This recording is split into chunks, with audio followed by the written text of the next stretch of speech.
네, 여러분 안녕하십니까. 광주 MBC 김규빈입니다. 힘내라 대구 경북 기획 시리즈를 함께 하고 있습니다. 전국이 지금 코로나19 때문에 많이 힘든데요. 그 중에서도 대구 경북이 지금 상당히 힘듭니다. 그래서 오늘은 대구 MBC의 도성진 기자를 연결을 해서 대구와 또 경북의 상황을 좀 더 구체적으로 알아보도록 하겠습니다. 도성진 기자 나와 계시죠? 네, 반갑습니다. 안녕하세요. 네. 우선 대구 경북의 분위기를 좀 간단하게 좀 말씀해 주시겠습니까? 불과 한 달 전과 비교해 봤을 때 너무 차이가 나가지고요. 네. 일단은 외부에 비춰진 것보다 시민들이 아주 슬기롭게 잘 헤쳐나가고 있는 것 같습니다. 근데 지금 한 가지 우려되는 거는 기저질환이 있는 그 약간 연세 드신 분들을 중심으로 사망자가 계속 이어지고 있어서 네. 그 부분이 좀 걱정이긴 합니다. 네.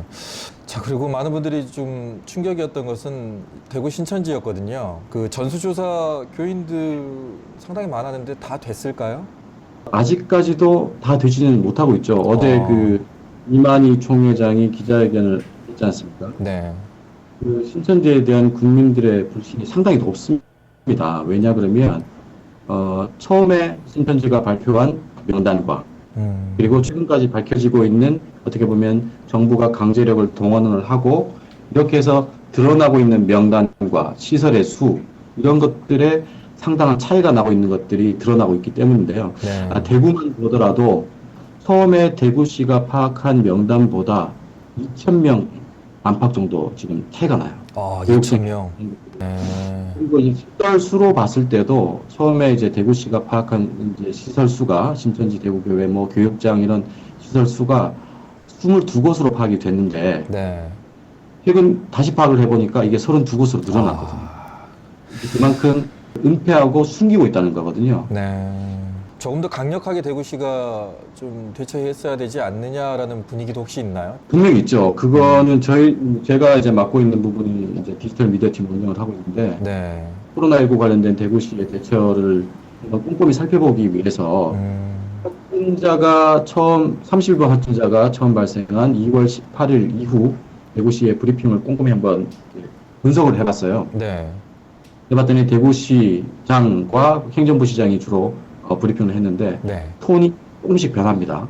어허. 어떻게 변하냐면 신천지에 대한 이제 톤이 변하는데 네. 처음에는 말할 수 없다. 그리고 뭐 관계 문재인이 좀 신뢰를 해야 되지 않겠느냐. 신천지가 좀 다르나 이런 것들을 이렇게 나왔어요. 예. 그런데 신천지를 중심으로 확진자가 폭증을 하고 그러면서 또 그 과정에서 신천지가 대구시를 속였다는 게 드러나고 또 결정타는 네. 공무원 중에 신천지임을 속이고 근무를 하고 이렇게 해서 문제가 커진 것들이 드러나면서 이제 신천지를 대하는 발언의 수위가 바뀌기 시작합니다. 네. 그럼 결론적으로 보면 시민들이 느끼기에는 대구시가 타 시도에 비해서 신천지에 대한 대응이 미온적이었다. 많은 비판을 받기에 충분하다고 저는 평가를 하고 있습니다. 확진자가 많이 나오면서 이제 사망자도 많이 나오고 있거든요. 지금 사망자들을 이렇게 분석해 보셨을 때 대부분의 사망자가 어떤 원인에 의해서 이렇게 사망하게 되는지 좀 나왔나요? 사망자가 대구에는 19번째로 사망자가 나왔습니다. 국내에서는 29번째 사망자가 나왔고요. 근데 어제와 오늘 사이에 벌써 이제 7명이 더 늘어난 건데요. 네. 대부분이 보면 65세 이상 기저질환이 있는 분인데 기저질환은 고혈압이나 당뇨, 기관지염 이런 것들을 앓고 계시던 분이 많고 네. 한 가지 아쉽고 좀 안타깝고 슬픈 거는 그런 분들이 대구의 병상이 지금 상당히 부족하잖아요. 네네. 상당 부분이 지금 병원에 입원이나 격리 조치를 받지 못하고 자가에서 대기를 하면서 네. 병원을 찾지 못하고 그 과정에서 숨지는 분들이 네. 경증 환자 같은 경우에는 자택 격리 치료한다 이렇게 하는데 치료라고 하는데 자택에 있으면서 어떤 치료를 할 수가 있나요? 까지만 제가 봐도 현장에 돌아다녀보고 봤을 때 자가 격리지만 사실상 방치된 상태였거든요. 방치. 그러니까 자가 격리된 분들의 어떻게 보면 의지와 이런 것들에 맡겨두는 상황일 수밖에 없었어요. 네.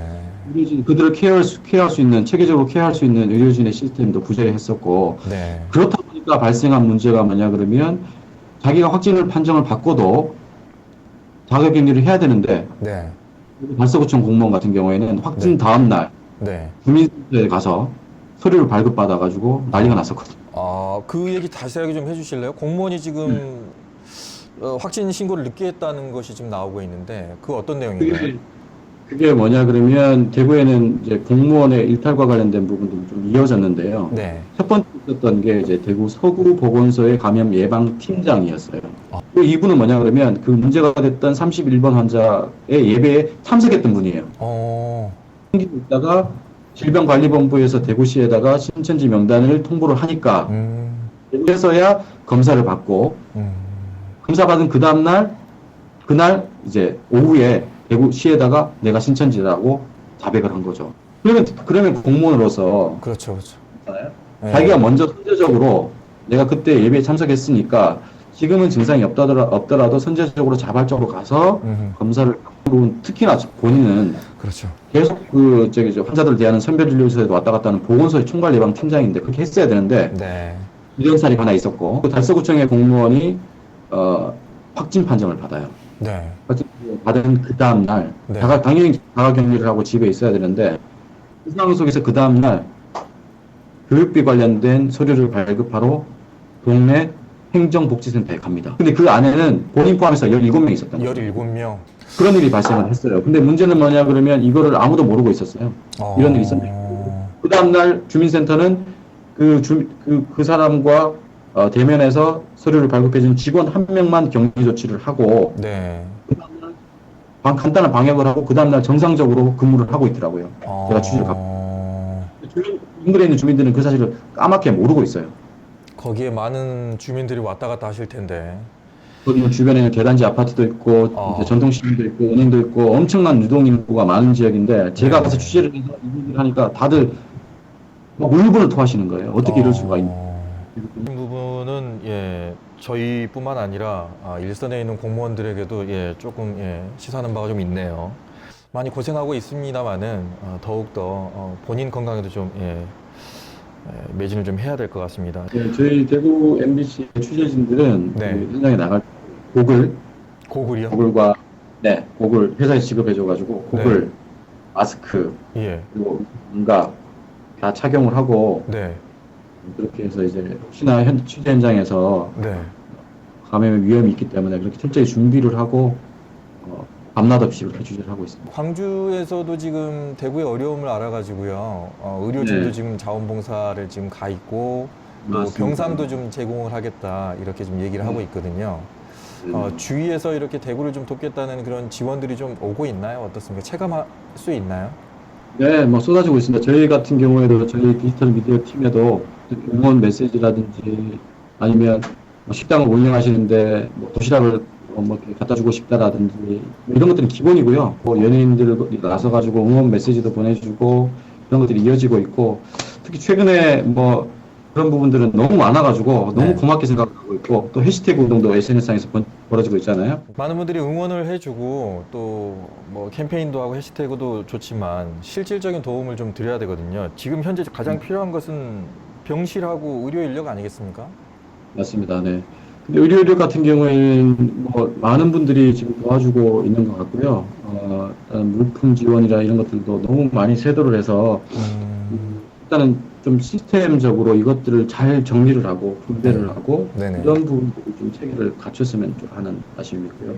어제부터 우리 그 생활치료센터가 개소를 했지 않습니까? 네네. 네, 좀 늘어나야 되는데 어제 처음으로 이제 생활치료센터가 대구에서 문을 열어가지고 그분들을 이제 맡기 시작을 한 거죠. 네. 네. 아무래도 대구 시민들이 받고 있는 상처가 네. 있어요. 네. 대구가 마치 거대한 코로나19의 감염원이고 대구 시민들은 전부 다 마치 막 그 엄청나게 지금 막 사재기를 해가지고 유령도 시설에서 살고 있는 고담시티에 살고 있는 사람인 것처럼 묘사되는 그로 인한 어떻게 보면 마음의 상처가 있는 것 같아요. 자, 끝으로 대구 경북 지역 고향인 분들도 계시고요. 친구분들도 거기 계실 수 있거든요. 대구 경북 상황을 조금 더 자세하게 좀 알아보려면 어떤 식으로 좀 알아봐야 될까요? 초반부터 이제 대구의 확진자가 이제 급증을 하면서 가짜뉴스가 폭발적으로 늘어났어요. 그와 관련된 가짜뉴스. 네. 그래서 국민들의 불안감을 자극하고 소위 말하는 공포 마케팅이 시작됐는데 저희는 그런 것들을 인지하고 저희 가짜뉴스 단속반을 운영했거든요. 그래서 저희 대구 MBC 뉴스 유튜브 채널이라든지 페이스북이나 트위터에 들어오시면 그런 가짜뉴스들을 단속을 한 결과물들이 있어요. 네네. 그리고 코로나19에 관련된 정보를, 유용한 정보들을 주는 그런 코너들도 운영을 하고 있고, 무엇보다 중요한 건 질병관리본부에서 발표하는 공식적인 자료, 신뢰하시길 바랍니다. 그렇죠. 질병관리본부 카카오톡 플러스 친구로 신청을 하시면 발생자 현황이라든지 가까운 선별진료소 현황이라든지 이런 매우 정확하고 신뢰 있는 정보를 얻을 수 있기 때문에 그 정보들을 최우선적으로 신뢰하시고, 두 번째로 MBC가 운영하는 SNS 채널에서 제공하는 정보들을 좀 읽어주시고 참고해 주시면 고맙겠습니다. 예. 자, 오늘은 대구 MBC의 도성진 기자와 함께 현장의 그 사실적인 부분을 저희가 전해드렸습니다. 대구는 일상적으로 생활을 잘하고 있습니다. 들으셨듯이 많은 확진자가 나오고 있습니다만은 그래도 일상적인 생활을 그대로 해나가고 있으니까 대구에 대한 어떤 편견, 편협된 생각, 오해 없으셨으면 하는 바람이고요. 내일은 사회복지공동모금의 관계자와 함께 얘기를 나눌 텐데 실질적으로 도움을 주고 싶은 분들 많으실 거예요. 그래서 그때 그 관계자분과 얘기하면서 어떻게 도움을 주면 되는지에 대해서 저희가 얘기를 나눠보도록 하겠습니다. 내일 또 뵙겠습니다, 여러분. 건강하시고요. 마스크 꼭 하시고요. 내일 봬요.